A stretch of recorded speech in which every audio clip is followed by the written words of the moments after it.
All of these storms, unfortunately, did more than just bring rain and snow to Kern County. It led to the deaths of more than 100 local pets.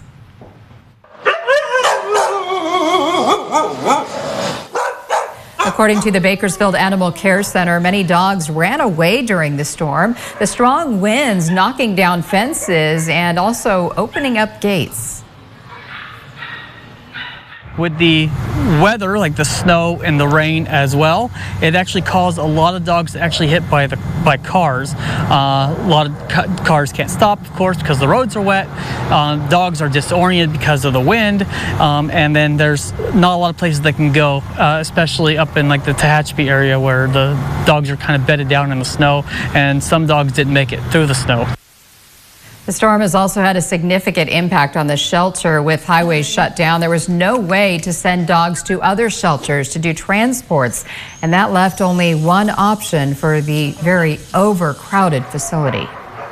So we couldn't send dogs over the Grapevine, we couldn't send dogs over the 58. So we had a huge rise of dogs come in with no way to counterbalance it with dogs going out.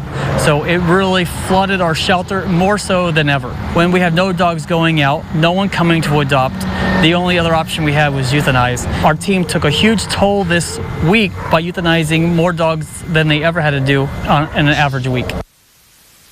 According to Joshua Proctor with the Bakersfield Animal Care Center, the center had to euthanize more than 150 dogs in a single week because of the storm. It's important, if you lost your dog during the storm, to check all of the shelters as soon as possible. Talk to your neighbors. Be sure to check social media apps as well.